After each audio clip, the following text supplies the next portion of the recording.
Hey friends, happy Thursday. Thanks for joining this 13 Plus FastCast. I'm Anna Orsini. And I'm Carson Courier. We hope your day is going great so far. We do want to tell you, though, about some breaking news that happened this morning. We are following this. This happened earlier today. As you can see, you're taking a look at some of the scene video here.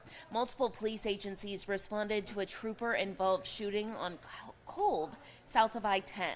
According to DPS, it all started with a chase around 2 o'clock this morning.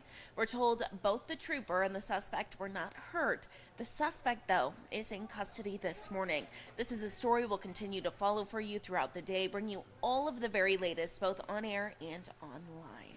And new questions this morning about what is next for Vail since incorporation was once again shot down in this most recent election. More than 60% of voters voted against it. That's more than the 55% who voted against it back in 2013. Some who supported incorporation say they're concerned Vail could be annexed by surrounding cities and towns. That's something Sahuarita's mayor says he's also keeping an eye on. We will be working with state land many, many years before we even would have a conversation of Vail. And what I think will honestly happen way before that is probably Tucson will end up annexing because of their connection, their closeness to Vail. Meanwhile, others who call Vail home say they're glad it won't be a town. They say incorporation would mean more commercial development and an increase in taxes. People on both sides say it's time to come together and keep building Vail. And billions of dollars of improvements are also coming to some southern Arizona schools after this most recent election. That's happening in 7 different school districts who had bond packages or budget overrides on the ballot. Every single one of those passed, and by a wide margin, which includes 2 overrides in the Sunnyside School District. It's the first approval at the poll in years. Leaders say passing both of those overrides will bring desperately needed help and funds to the district. We haven't passed an override since, I believe, 2007, so it's been about 16 years. And so this is just super critical for us to move the district in the direction that we needed to move in. And so it's just very promising and super special knowing that the community responded the way they did.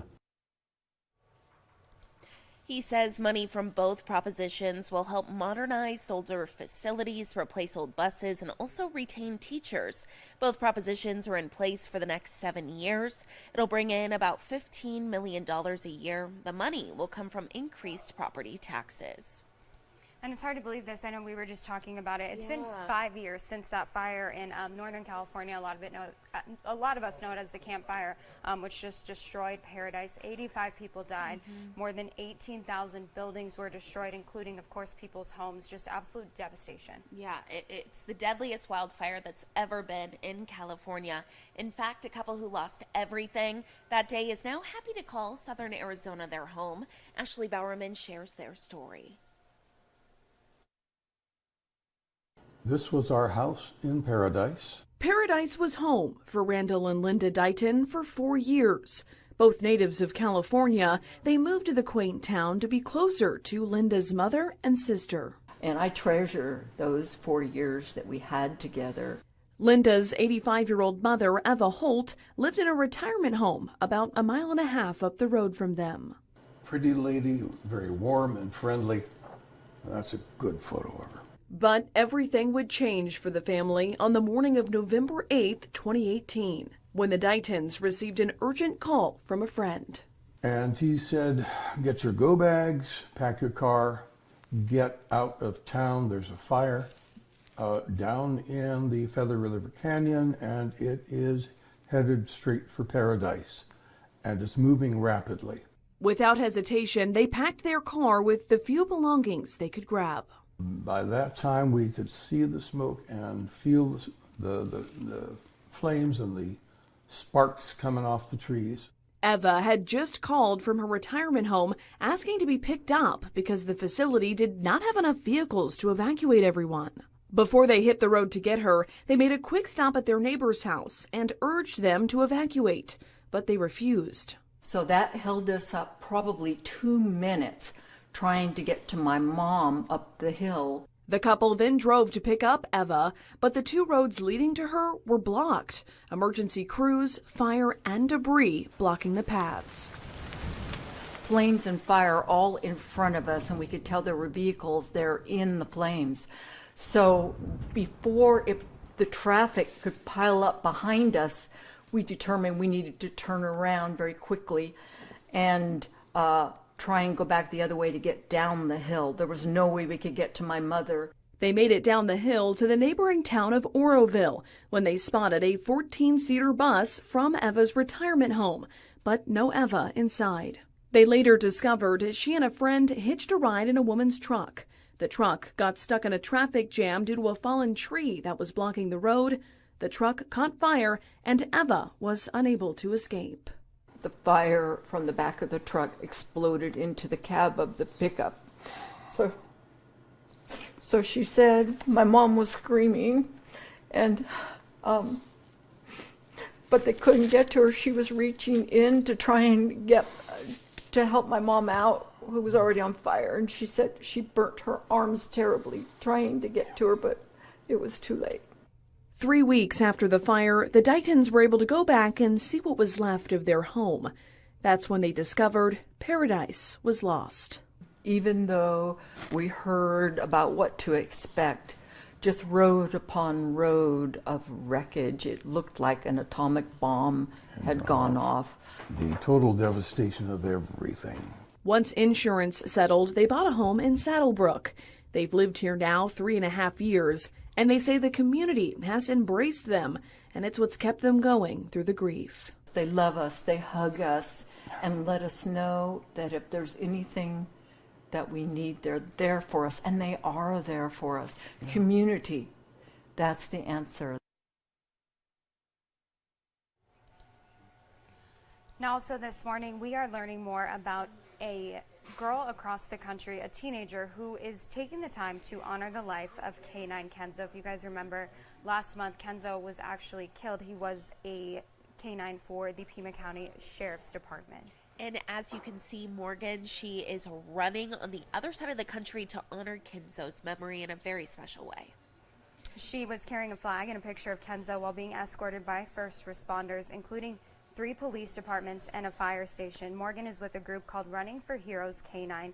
It runs 1 mile for every first responder who dies in the line of duty. And she actually had a very special message for not only those who've been impacted, but specifically for Kenzo's handler, who we can only imagine is going through a lot. And I'm so sorry for your loss, but I want you to know that we're here with you, helping you, fighting with you to get through this every step of the way. Morgan, joined by first responders, also said a prayer for Kenzo, his handler, and all first responders. Also this morning, we are learning more about a top cross-country runner at Pima College and everything she's had to overcome to get to where she is. When Mariah was just a year old, she was in the bathtub when a faulty water heater sent a stream of boiling hot water onto her feet. Her parents were told her feet would likely have to be amputated because they couldn't detect a pulse. Mariah suffered through years of surgeries, skin grafts, and scars. On top of that, there was the emotional wounds that came from kids seeing her as different. When I was 13 months old, I was burned by hot water.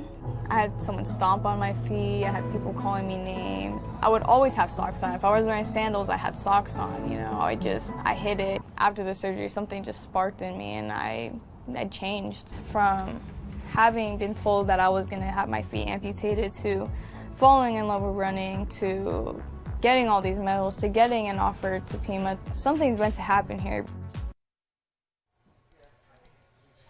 Now, Mariah hopes to one day be a child therapist with the Arizona Burn Foundation, who she says really helped kind of build this community around her throughout this journey. And before she gets to being a child therapist, her sights are set on becoming a national champion. She hopes to win the national championship for cross country. So good luck to her. I know we'll all be rooting for her. A very, very just special story about overcoming the worst that can happen to you and, you know, making the most out of it and wishing all the best for her. It's very, very incredible story. Well, taking a look out at your weather today, our 7-day forecast. We love Looking to great. see that. I know, finally feeling like fall a little bit. Lower 80s starting on Sunday, but other than that, we're going to be in the 70s for the rest of our week. A really nice weekend ahead. We did see that 10% chance of rain disappear It's on Monday. It's gone. gone. It's but okay. That's okay. We'll take it. I mean, at this point, this is all you can really ask for the fall. I So. know, 74 degrees today. Get out there and enjoy it. Really a gorgeous day. If we want to take a look outside here, you can see a live look from Mount Bigelow. Really no wind out there. A little hazy, but a great day. Yeah, no trees shaking, which is a good sign because we've seen some breezier, gustier conditions. Definitely don't want that. Definitely makes it less enjoyable and makes those allergies worse. Oh, which I know is tell me something about it. We're all kind of going through. Oh, yeah. I just came off of my 3-week hives, rash, all the things, and now I gave it to Carson. Apparently, if you can It's true. mentally manifest I'm allergies. struggling, Poor but Carson. it's okay. Yeah, we'll survive. Well, thanks for We will. joining us for this 13 Plus FastCast. We'll see you back here at 2:30 today. Have a great rest of your Thursday, and we'll see you soon. Thanks for watching.